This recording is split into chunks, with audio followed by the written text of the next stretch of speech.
Hello friends, welcome to రుచి వంటిల్లు. ఈరోజు మనం సాంబార్ రైస్ చాలా టేస్టీగా ఎలా తయారు చేసుకోవాలో చూద్దాము. సాంబార్ రైస్ను ఈ విధంగా చేసుకున్నట్లయితే ఎంతసేపు అయినా గట్టిపడకుండా ఉంటుంది. చల్లారిన తర్వాత తిన్నా కూడా టేస్ట్ చాలా బాగుంటుంది. ఈ రైస్ను పిల్లలకు లంచ్ బాక్స్లోకి పెట్టడానికి కూడా బాగుంటుంది. సో లేట్ చేయకుండా వీడియోలోకి వెళ్ళిపోదాం.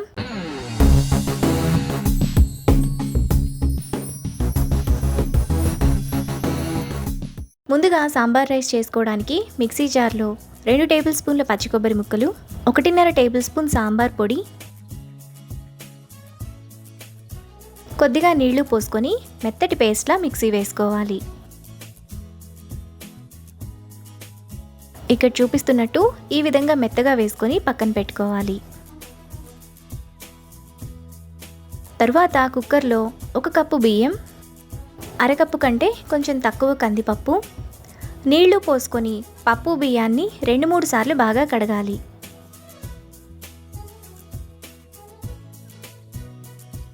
కందిపప్పు బియ్యాన్ని ఇలా కడిగిన తర్వాత అందులో 6 కప్పులు నీళ్లు పోసుకోవాలి.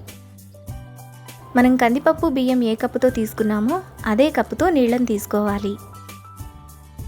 ఇప్పుడు సాంబార్ రైస్లోకి కూరగాయ ముక్కలు, 1/2 కప్పు సొరకాయ ముక్కలు, మీడియం సైజ్ క్యారెట్ 1, 5-6 బీన్స్, సన్నగా తరిగిన ఉల్లిపాయ, 1 మీడియం సైజ్ టమాటా, 2 పొడవుగా కట్ చేసుకున్న పచ్చిమిరపకాయలు, కొద్దిగా కరివేపాకు, టేస్ట్కి తగినంత ఉప్పు, 1/2 టీ స్పూన్ కారం, 1/2 టీ స్పూన్ పసుపు.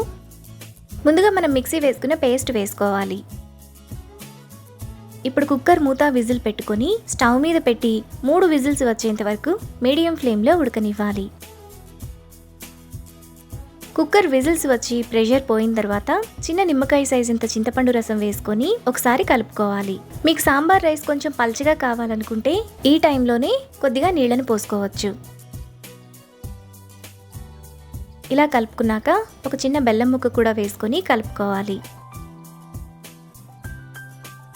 ఇలా కలుపుకున్న తర్వాత కుక్కర్ను స్టవ్ మీద పెట్టుకొని రైస్ను 5 నిమిషాల పాటు మీడియం ఫ్లేమ్లో ఉడకనివ్వాలి. 5 నిమిషాల తర్వాత సాంబార్ రైస్ మనకి ఈ విధంగా ఉడికిపోతుంది. ఇప్పుడు ఈ రైస్ని పక్కన పెట్టుకోవాలి. తరువాత స్టవ్ మీద పాన్ పెట్టుకొని అందులో 1 టేబుల్ స్పూన్ ఆయిల్ వేసుకోవాలి.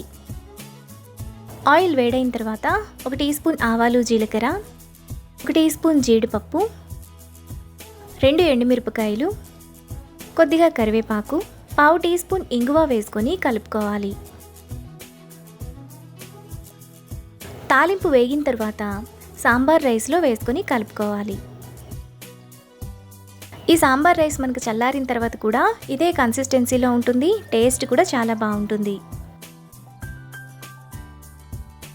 ఇలా కలుపుకున్నాక లాస్ట్లో కొద్దిగా కొత్తిమీర తరుగు వేసుకొని కలుపుకోవాలి.